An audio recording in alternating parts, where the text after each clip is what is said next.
Pero esto es Real Biopolítica. Soy Iván Oreto, anfitrión, ¿qué tal? Sí, vamos a hablar sobre lo que pasó después del Edén. ¿A qué me refiero? Bueno, aquí te muestro el jardín de las Hespérides. Muchos dicen que tiene una similitud con el jardín del Edén. Bueno, cuando yo leo el tema de las Hespérides, me pongo a pensar en si esto es lo que siguió después del Edén, después de esa catástrofe, ese destierro de los primeros humanos del Edén. Según la mitología griega, las Hespérides eran las sobrinas de Atlas, las cuales habitaban en la Mauritania, en la morada de uno de sus tíos.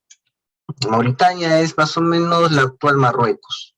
Marruecos y una parte del Mediterráneo africano.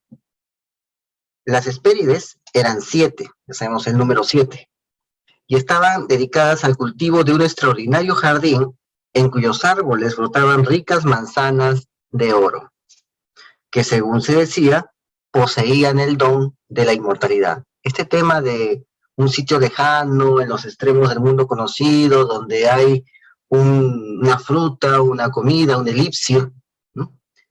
una especie de brebaje, algo que se ingiere, que se digiere o ingiere, y que da la inmortalidad. También la vemos en el tema de la mitología sumeria, en el tema en la leyenda, la saga de Gilgamesh, también la vemos.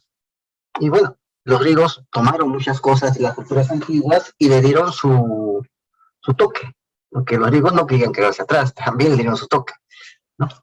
Ya hemos hablado de eso anteriormente, como los griegos querían también ser parte, ¿no? No querían ser excluidos de todo ese juego cultural del Mediterráneo. Querían también ser parte de eso y ponían de vez en cuando su dios ahí, a su dios dentro de la mitología del otro, ¿no? Del otro, metían ahí a su dios, metían después otro dios, otro semidios, y así al final se apropiaban de toda la mitología. Bueno, de estos árboles había estas manzanas de oro, ¿no? Ellas cultivaban estas manzanas de oro, estas chicas, y de esas manzanas de oro salía un poder por el cual el que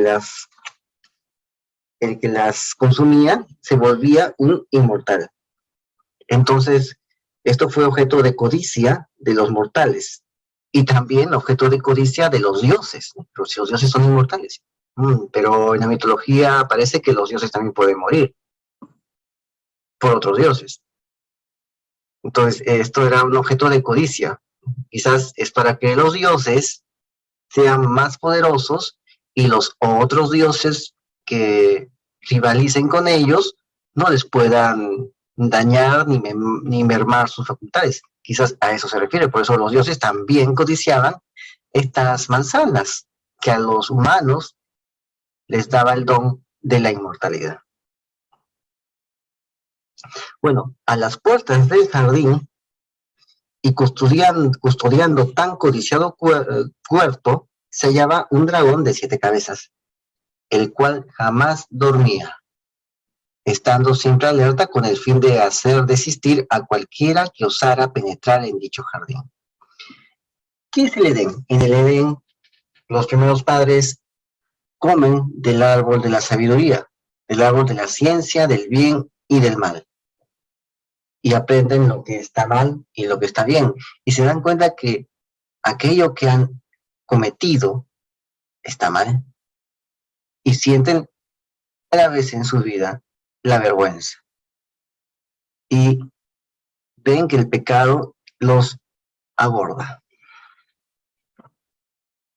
Pero se dice en el Génesis está que en el jardín del Edén había 2 árboles, uno que es el árbol de la sabiduría, del bien y del mal, que es el que es objeto del pecado, y otro que es el árbol de la vida, el árbol de la vida, debe ser un árbol enorme, grande, frondoso, ¿no?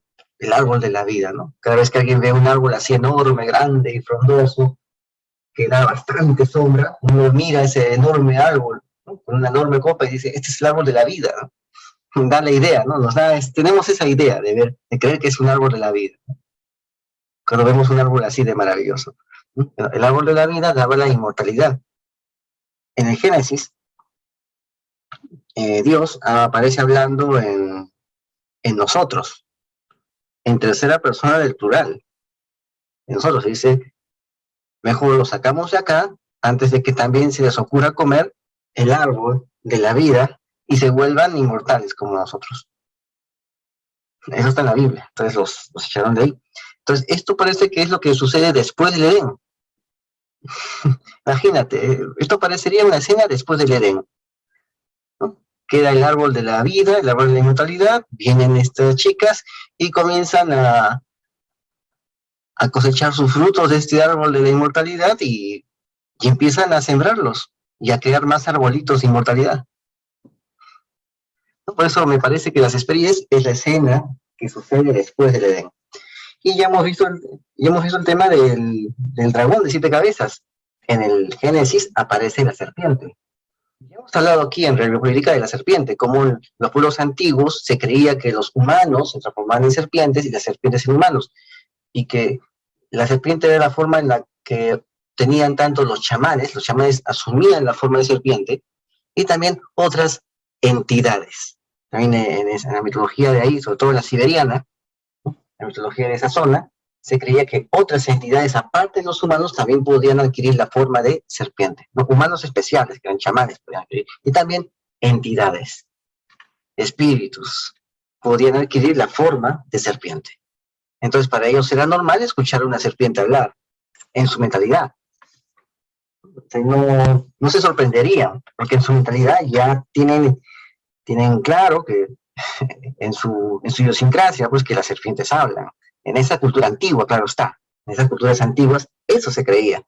Por lo tanto, si lo veían, no se sorprenderían. Y si alguien les contara en un relato como el Génesis, tampoco se sorprenderían ni lo descartarían. Y más bien se mantendría ese relato dentro de los textos hasta nuestras fechas, cosa que ha sucedido, porque la gente sí creía que eso se podía dar. Y de eso ya hemos hablado aquí en Real Biopolítica, cuando vimos un bastón en forma de serpiente en el norte de Europa, que se encontró de hace miles de años. Hace miles de años, encontró bueno, lo dataron, ¿no? Y tenía esa antigüedad. Y bueno, ahí salió ese tema. Y justamente de eso hablamos aquí. Tienes que concatenar y compulsar todo lo que hablamos aquí. Entonces, a las puertas del jardín y custodiando tan codiciado puerto, se hallaba un dragón de 7 cabezas, con lo cual también, como te digo, recuerda al Apocalipsis, cuando habla del dragón de 7 cabezas, con diademas y cuernos. Después habla de un dragón de 10 cabezas, ¿no? Las 10 diademas, los 7 montes sobre la cual está sentada. 7 montes. Bueno, este dragón nunca dormía, estando siempre alerta con el fin de hacer desistir a cualquiera que osara penetrar en dicho jardín. Se dice en el Génesis que se colocaron 2 querubes con espadas de fuego y una especie de energía que daba vueltas ahí en la entrada para evitar que vuelvan a ingresar los primeros padres, Adán y Eva. O sea, es la misma idea, evitar que alguien entre otra vez al jardín, que alguien entre al jardín. Es la misma idea que está en el Génesis. Y el dragón también, en el Génesis aparece el tema de la serpiente. La pregunta es, después de la expulsión de los humanos del jardín, la serpiente se encargó de que ya no coman ese árbol, ¿no? Que se habrá dado cuenta de que pueden también competir con ella. Si los humanos comen el árbol, también serían rivales de la serpiente. Entonces se volvió ese dragón. O sea, más parece, las Hespérides más parece una secuela del Jardín de Edén. La mitología fue un Euristeo, creo que era una especie de rey, quien encomendó a Hércules, que se hiciera con 3 de sus manzanas y las llevara ante él. Tan difícil la empresa no hizo desistir al héroe, que consciente del peligro que suponía, se apresuró a acudir a Atlas, el tío de estas chicas, rogándole que le prestara su ayuda y aletargara al dragón, y así poder hacerse con el anhelado fruto.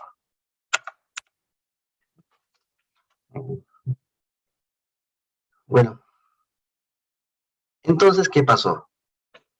¿Qué pasó? Atlas accedió a las peticiones de Heracles. Y como Atlas era tío de las chicas, Atlas era como de la casa. Así que no tenía ningún problema con el perro guardián del recinto, que también lo reconocía como el tío de las chicas. O sea, le fue fácil a Atlas pues entrar como si nada, porque ya era de la casa, era el tío de las chicas, de las Hespérides. Entonces, Atlas accede a la petición de Hércules con la condición de que mientras realizaba esa misión, mientras iba por las manzanas, el propio Hércules soporte sobre sus hombros el peso de los cielos en sustitución suya. O sea, que en su lugar que se ocupe del negocio, ¿no? El negocio de Atlas era pues cargarse todo el cielo ahí en los hombros. Entonces Hércules también fuerte, también, que era un semidios, también lo podía hacer y lo hizo, ¿no? Mientras Atlas salió un rato a buscar las manzanas. Una vez que Atlas estuvo de regreso con las 3 manzanas en su poder, intentó convencer a Heracles para que le dejara ser él mismo, ¿no? Le dijo a Heracles, mejor, ¿qué te parece si yo, Atlas, ¿no? Se los llevo a Euristeo personalmente y tú te quedas acá y yo regreso? O sea, prácticamente se estaba burlando, ¿no? Es claro, pero mientras Hércules seguía con todo ese peso ahí, ¿no? Que no se podía mover, que tenía ese peso. Si tenías ese peso ahí, no podías zafarte. Entonces, Heracles más o menos intuyó la, intuyó la intención de Atlas y consiguió engañarle, argumentando que accedía a su petición. Sí, tiene razón, o sea, le dio por su lado a Atlas para tenerlo más confiado. Pero que al no tener su fuerza y poder, no soy tan poderoso como tú, Atlas, no soy, eh, tienes que construir algo que me ayude a aliviar el enorme peso de los cielos mientras regresas de tu viaje. Porque no tengo tanto poder, tienes que darme una ayudadita, tienes que construirme algo para tener un plus aquí, porque tú lo puedes hacer fácil, pero yo no, yo necesito una ayuda, construyeme algo para soportar el peso. Así consiguió Heracles entregar de nuevo el peso celeste a Atlas. O sea, mientras yo me construyo algo para ayudarme con esto, tú recibes pues, el mundo encima y lo construyo y bueno, pues y te sustituyo mientras tú le entregas la manzana al rey. Y bueno, Atlas cayó y Atlas recibió el peso. Entonces Hércules no dudó, Atlas no dudó sostenerlo y mientras Atlas sostenía con sus hombros el mundo, otra vez la bóveda celeste, perdón, sostenía el universo con sus brazos, tuvo que dejar caer las manzanas. Entonces Hércules aprovechó, se hizo con las manzanas y se fue.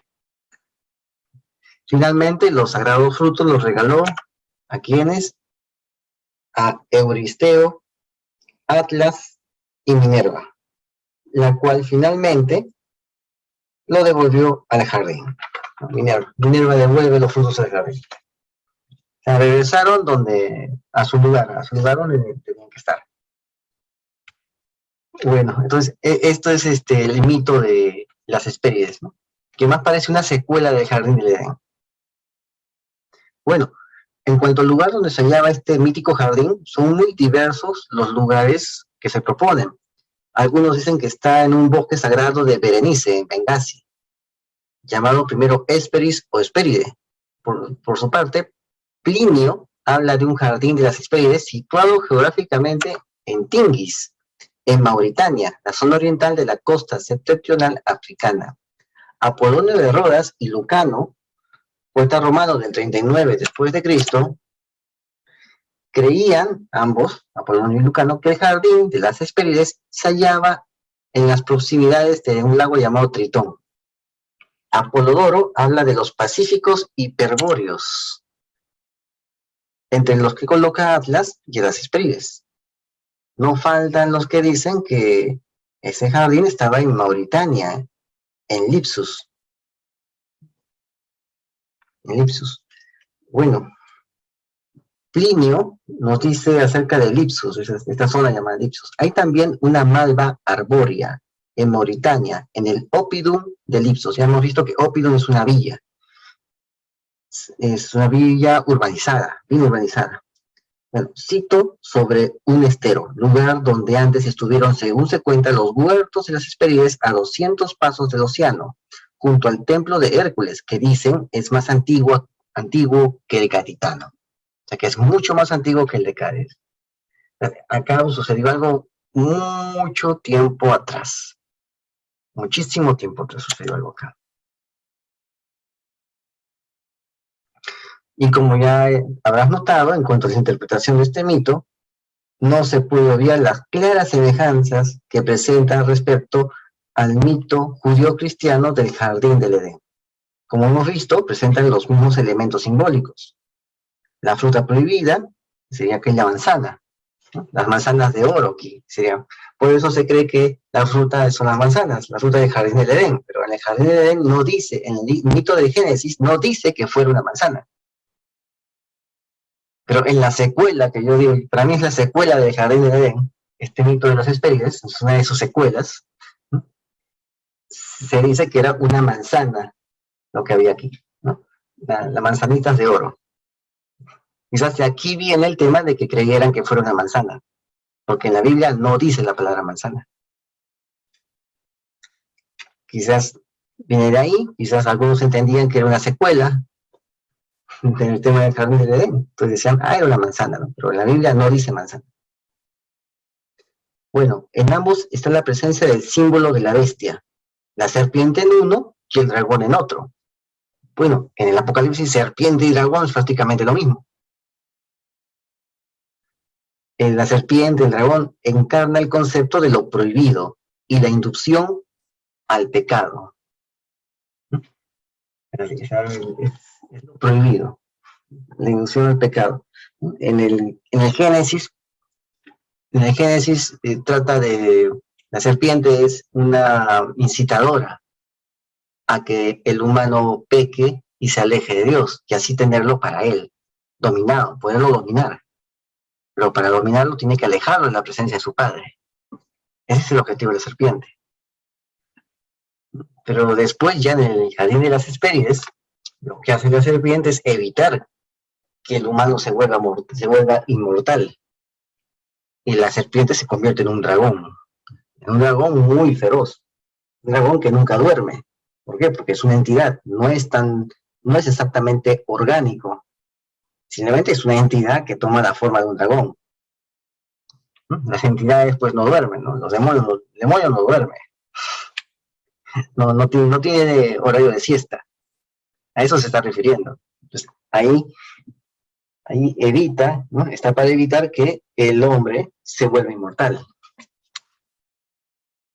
¿No? En el cabello de los especies no aparece el tema de la pecado, la serpiente, el dragón de las especies no induce a Hércules a pecar, más bien trata de evitar que Hércules tome esas manzanas. ¿Por qué? Porque si el hombre se vuelve inmortal, pero inmortal de verdad, terminaría compitiendo con la serpiente. Y eso es lo que la serpiente no quiere. Por eso la serpiente, a través de su tecnología, le ofrece a la gente una falsa inmortalidad.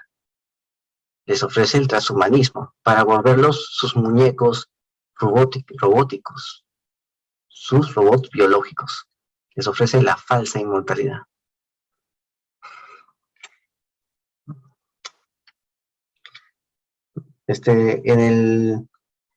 Entonces, aquí en el tema de las Hespérides hace referencia a eso, ¿no? Sin embargo, existe una clara diferencia con lo que ha sido en la Biblia, y es que Heracles logra vencer al dragón, y por lo tanto al pecado y a la provocación. Heracles vence a ese dragón. O sea, Heracles dice, rompe el sueño del dragón, destroza los sueños del dragón, destroza el objetivo del dragón, que es evitar que él tome esas manzanas y se vuelva inmortal, entre comillas, ¿no? Que la manzana confería la inmortalidad. Bueno, entonces Heracles vence al dragón. En el jardín del Edén, el dragón vence al humano, logra hacer que el humano sea derrotado. En el jardín de las Hespérides, Heracles, que es un humano, semidios, pero también humano, derrota al dragón. Al parecer, fue también en Lipsus donde tuvo lugar el mito del enfrentamiento entre Heracles y Anteo, ya que según los primeros textos que hacen referencia a esta ciudad, en la obra de Plinio el Viejo, se habla del palacio de Anteo, el cual se sitúa justo al lado del jardín de las Hespérides. Anteo era nacido de Neptuno y la Tierra, y tenía la virtud de medir 100 pies de altura, era bastante alto. Conocedor de su fuerza, obligaba a los viajeros a pelear con él, con lo que se enfrentaba en desigual combate, y a los que vencía con demasiada facilidad, así cualquiera reta. Además se jactaba de haber prometido a Neptuno levantarle un templo tan solo con los cráneos de sus víctimas. Entonces Anteo ve a Hércules y también lo reta, y Hércules pues termina ganando. Bueno, eso fue el mito del jardín de las Hespérides, que más me parece una secuela del Edén. Si te das cuenta, como te lo he comentado, tiene cierta engrana, hay un cierto engranaje aquí, como que encrocha en ambas historias, en su contexto, ¿no? Bueno, eso fue todo, y te invito a que te juntes acá, a las redes de Real y Política, que lo estoy mostrando acá, las redes de Real y Política. Suscríbete, comenta y comparte. Hazlo viral y no te olvides, la verdad está a la vista. Saludos.